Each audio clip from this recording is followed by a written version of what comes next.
प्रदेश की धामी सरकार इन दिनों एक कानून को लेकर बेहद चर्चाओं में है और वो कानून युवाओं के लिए बेहद मुफीद है।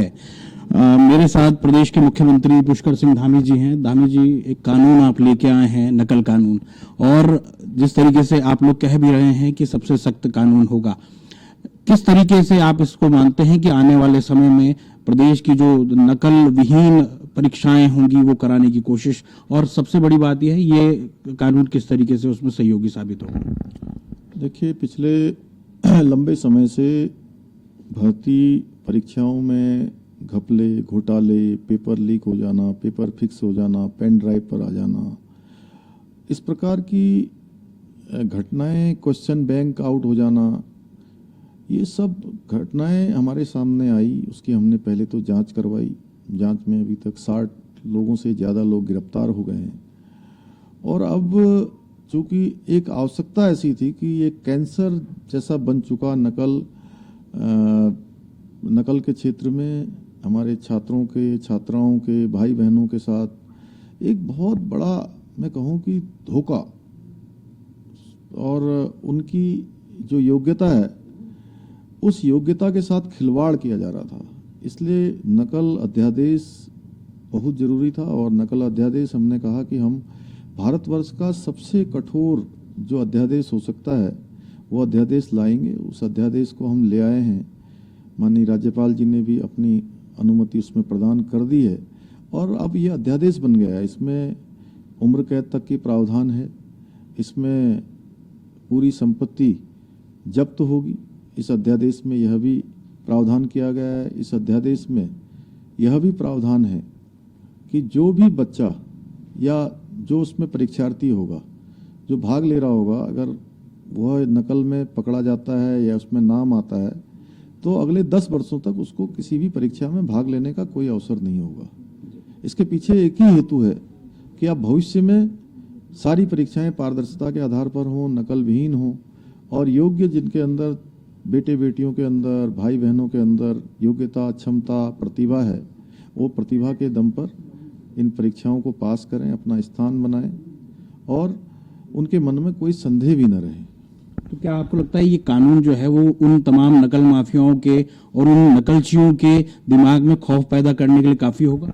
हाँ, निश्चित रूप से। देखिए, जो लंबे समय से इस प्रकार के गिरोह चला रहे थे, संगठित रूप से अपराध कर रहे थे, संगठित रूप से इस काम को अंजाम दे रहे थे, उनके लिए ये बहुत बड़ा एक, मैं कहूँ कि उनके जो फायदे हो रहे थे उस पर कुठाराघात है। इसलिए वो तमाम प्रकार के षड्यंत्र भी रच रहे हैं।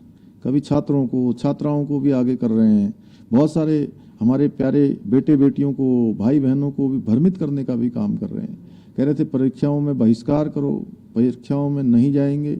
तमाम प्रकार से उन्होंने जो भी प्रयास हो सकते थे वो करे। मैं अपने प्रदेश के सभी इन परीक्षाओं में भाग लेने वाले 1,03,000 भाई बहनों को, बेटे बेटियों को, सबको मैं बधाई देना चाहता हूं कि उन्होंने कल पटवारी की परीक्षा में भाग लिया और पूरी परीक्षा शांतिपूर्ण तरीके से हुई, पारदर्शी तरीके से हुई। और आयोग के लोगों को भी मैं बधाई देना चाहता हूं, प्रशासन के लोगों को बधाई देना चाहता हूं। तमाम हालात ऐसे बनाए गए थे सोशल मीडिया के माध्यम से, अन्य माध्यमों से, लेकिन उसके बावजूद भी इतनी बड़ी संख्या 1,03,000 की आई है। निश्चित रूप से सब बधाई के पात्र हैं। और मैं कहना चाहता हूं कि निकट भविष्य में भी जो भी परीक्षाएं हैं वो सारी परीक्षाएं कैलेंडर जो आयोग ने जारी किया हुआ है उस कैलेंडर के अनुरूप होंगी, सब पारदर्शी तरीके से होंगी और नकल विहीन होंगी। किसी को कोई संदेह करने की आवश्यकता नहीं है। सभी हमारे परीक्षा में भाग लेने वाले, हमारे बेटे बेटियां, भाई बहन अपनी परीक्षाओं की तैयारियों में लगें। जल्दी ही अन्य परीक्षाएं भी पारदर्शी तरीके से संपन्न होंगी। जिस तरीके से सीबीआई को लेकर लगातार कह रहे हैं कि भाई सीबीआई से जांच हो, लेकिन हाल में एक बात करण महारा भी कहे कि जो उनके खुद के विधायक हैं खटीमा के, वो जो हाई कोर्ट में गए थे उन्होंने गलती की वहां जाकर, वरना हम सरकार से ज्यादा इस पर वो कर सकते थे। तो कहीं ना कहीं आपको लगता है कि खुद सीबीआई के मामले में पिन डाउन करवा के अब वो फिर उस पर वो कर रहे हैं, तो आपको किस तरह देखते हैं? देखिए, इसमें 2 प्रकरण है। एक तो ये इनकी पार्टी के विधायक जी माननीय न्यायालय में गए और उसमें काफ़ी दिनों तक मामला चलता रहा और कोर्ट ने सरकार से भी पूछा, पुलिस जो जांच कर रही थी उनसे पूछा कि आप बताइए कि जांच किस प्रकार से चल रही है, और इनसे पूछा कि भाई आपको क्या संदेह है। सारी चीज़ें कोर्ट पर जो प्रक्रिया चलती है कोर्ट की कई महीनों तक चली है, और उसके बाद माननीय न्यायालय ने एक आदेश दिया कि जो भी भर्ती के इन घपलों घोटालों में जो प्रक्रिया अपनाई जा रही है वो ठीक है, जांच ठीक दिशा में जा रही है, इसलिए माननीय न्यायालय का आदेश है कि भाई ये जांच चलनी चाहिए। और मैं बड़ा करण महाराज जी कह रहे हैं, अच्छी बात है, उन चूंकि वो कांग्रेस पार्टी के अध्यक्ष हैं और उनके पार्टी के विधायक हैं, कि उन्होंने जल्दबाजी करी है। अब जल्दबाजी तो शायद मेरे ख्याल से उनसे जो भी हुई है उस पर मैं कोई टिप्पणी नहीं करना चाहता हूं, लेकिन इतना जरूर कहना चाहता हूं कि इनकी पार्टी के जो सर्वोच्च नेता हैं राहुल गांधी, और राहुल गांधी और जब नेशनल हेराल्ड पर मुकदमा चला था सीबीआई का, तो ये कह रहे थे कि सीबीआई जो है केंद्र सरकार का तोता है, और दिल्ली में भी, पूरे देश भर में भी और देहरादून में भी इन्होंने कई दिनों तक सीबीआई के खिलाफ धरना किया, प्रदर्शन किया, सीबीआई दफ्तर के बाहर गए, कई कार्यालयों में गए। तो अब इनको अचानक सीबीआई अच्छी क्यों लगने लगी, सीबीआई इनको कैसे निष्पक्ष लगने के लिए, ये बड़ा हास्यप्रद है।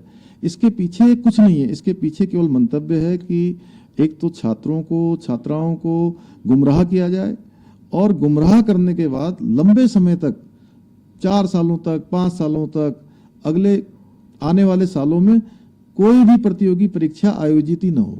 जिससे सीबीआई जांच की अगर संशोधित हो तो वैसे ही 3-4 साल तो वैसे ही चलनी है। ये वो लंबा टाइम उसमें वैसे भी लगना है, लेकिन इनका उद्देश्य है, मकसद है कि यहाँ पर एक अस्थिरता का माहौल, भगदड़ का माहौल, छात्र छात्राओं में असंतोष का माहौल बना रहे। इसीलिए मैंने कहा कि मैं बधाई देना चाहता हूँ अपने प्रदेश के सभी बेटे बेटियों को, भाई बहनों को, कि उन्होंने परीक्षा में कल की बड़ी संख्या में भाग लिया। 1,03,000 की संख्या बहुत बड़ी संख्या होती है, इतनी बड़ी संख्या में भाग लिया। यहाँ तक कि बसों में भी कई जगह बसें भी कम पड़ गई, और दूर दूर से लोग आए हैं, देश भर के विभिन्न स्थानों पर, जो कोई अपना तैयारी कर रहे हैं, कोई अपना नौकरी कर रहा है, लेकिन उसके बावजूद भी सब परीक्षा देने आए। और आगे भी मैं कहना चाहता हूँ कि सारी परीक्षाएं निष्पक्ष होंगी, पारदर्शिता के आधार पर होंगी। नकल अध्यादेश जो हम लाए हैं, सख्त नकल अध्यादेश, उसी से आच्छादित होकर होंगी, इसलिए किसी को कोई घबराने की आवश्यकता नहीं है। इन मनगढ़ंत चीज़ों में इन जाने की आवश्यकता नहीं है, कोई संदेह मन में पैदा करने की आवश्यकता नहीं है। आप अपनी पढ़ाई पर ध्यान दें, अपनी शिक्षा पर ध्यान दें, और आपका भविष्य निश्चित रूप से सुरक्षित होगा। जो लोग भी परीक्षा में, जिनके अंदर योग्यता है, क्षमता है, प्रतिभा है, उनको अब कोई रोक नहीं सकता है। मेरी सभी को शुभकामनाएं हैं कि वो अपनी तैयारी करें।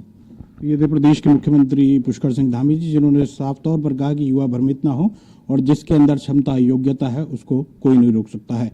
कैमरामैन पवन के साथ में पंकज पवार, भारत समाचार, देहरादून।